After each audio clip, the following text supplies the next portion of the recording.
समझ लो, अगर गोबर करना है अपने पेपर को तो पैनिक हो जाना, अदरवाइज पीस माइंड के साथ अपना पेपर लिखना, चाहे कुछ आए ना आए बस लिखना। और कैसे लिखना है वो मैंने बता दिया, इससे बेस्ट तरीका लिखने का है नहीं। लाइक करने में अभी भी कंजूसी हो। ये आपकी सपोजली आंसर शीट है, ठीक है, कुछ इसी तरीके की होती भी है, मतलब ऐसे होती है, एग्जैक्ट तो ऐसे होती है, ऐसे खुलती है, बट ऐसे मेरे पास अभी कुछ है नहीं। तो ये आपका आंसर शीट का फर्स्ट पेज है। तो खड़े 4 पेज का मतलब होता है 1 और ये 2, ये हो गया खड़ा 1 पेज, ये होता है खड़ा 1 पेज, ये 1 पेज, ये 2 पेज, ये आपका 3 पेज, और ये आपका 4 पेज। ये 4 खड़े पेज यानी टोटल 8 पेज आपको 16 मार्क्स में लिखना होता है।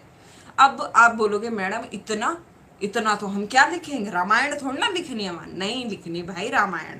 सबसे पहले आपको ऐसे आपकी शीट मिलेगी, ठीक है, कुछ इस तरीके की ही शीट होती है, और उस शीट पे आपको यहाँ एक मार्जिन मिलेगा, ठीक। आपको क्या करना है, इस शीट को लेकर इधर एक ऐसे मार्जिन और खींच लेना है, ज्यादा बड़ा नहीं, थोड़ा सा हल्का सा, सुंदर दिखाने के लिए अपनी शीट को। अब आपको प्रॉपर ढंग से यहाँ पर अपना क्वेश्चन लिखना है। क्वेश्चन नंबर सपोजली आप 1 नहीं कर रहे, क्वेश्चन नंबर 2, यूनिट 1 यहाँ डाल भी दो यार, यूनिट 1 क्वेश्चन नंबर 2, फिर नीचे लिखो आंसर। तो सपोजली 2-3 लाइन तो गई, खत्म, मतलब ऊपर के 2-3 लाइन तो आपने कर ही दी, भर दी।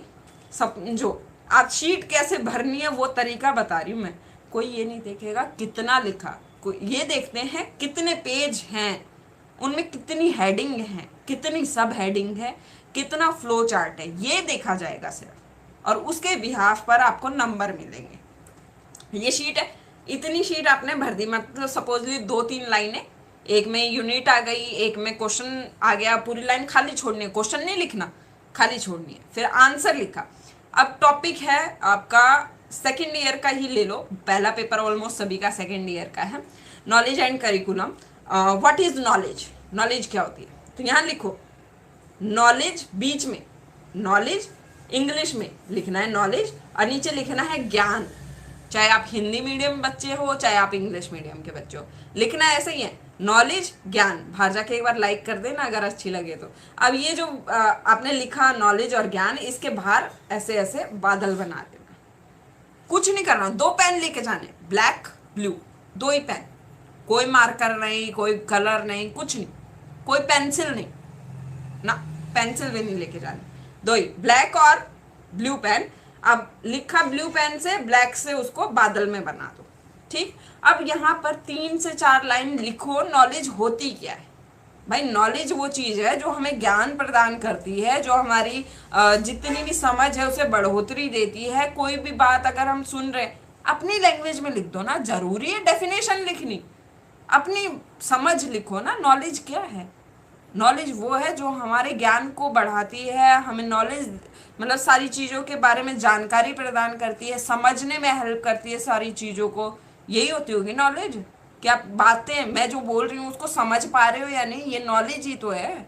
अनपढ़ इंसान या ऐसा इंसान या जो छोटा बच्चा है, अगर उसके आगे में ये चीज़ें बोलने लगी तो उसे क्या पता है, कुछ भी नहीं।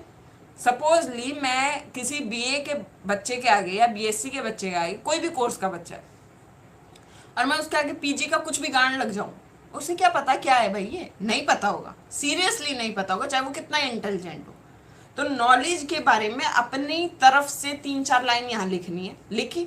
अब आ जाओ कि डेफिनेशन, यहाँ लिखो डेफिनेशन या परिभाषा, जो भी लैंग्वेज में आप लिखना चाहते हो, बाइलैंग्वेज लिख सकते हो आप, डेफिनेशन नीचे परिभाषा ऐसे लिख सकते हो। अब उसके नीचे अंडरलाइन कर दो 2, ठीक है, या ऐसे लहर बनाते ना हम, ऐसे ऐसे ऐसे सजा सजा के बहुत लोग बनाते हैं, मैं भी कई बार बना देती हूँ, तो वो लहर बना दी। अब यहाँ पर डेफिनेशन लिखनी स्टार्ट करो, 2 डेफिनेशन एटलीस्ट लिखनी है, चाहे किसी की आए ना आए। अगर यहाँ मेरे से नॉलेज नहीं पूछा जाता, उसके डिफरेंस पूछे जाते, या मेरे से ये पूछा जाता कि नॉलेज का जो वो क्या बोलते हैं, ट्रूथ डेयर, वो जो भी है वो वाला क्वेश्चन अगर आ जाता है, तो भी मैं नॉलेज की डेफिनेशन लिखूंगी, घुसाऊंगी मैं इसके अंदर, मुझे भरना है पेज, मैं यहाँ डेफिनेशन लिखूंगी, ठीक है। आप इस तरीके से अपने क्वेश्चन को 16 नंबर का क्वेश्चन बनाएंगे। और सपोजली मैंने अब मेरे को टाइप्स लिखने हैं, ठीक है, नॉलेज के टाइप लिखने हैं या कोई मेथड्स लिखने हैं या कुछ भी लिखना है, तो ऐसा नहीं है कि फलाने का मेथड नंबर 1, नहीं, कभी नंबर 1 2 3 4 कुछ नहीं डालना, ABCD ANR कुछ मत डालो। सीधा क्या करो, गोला बनाओ, स्टार बना दो, एरो बना दो, कुछ भी बनाओ, बट नंबरिंग मत करो। सपोजली कोई मेन हेडिंग है, उसकी 4 सब हेडिंग है, ठीक है, तो उसको सबसे पहले ये करो, मेन हेडिंग को लिखो बीच में। अब जो उसकी सब हेडिंग है उसको ऐसे डंडी लगाओ, इधर 1 हेडिंग, इधर 2 हेडिंग, इधर 3 हेडिंग, इधर 4 हेडिंग। ये होता है फ्लो चार्ट। तो इसमें अगर सपोजली 4 पार्ट हैं किसी के, तो ऑलमोस्ट इतनी शीट आपकी कवर हो गई।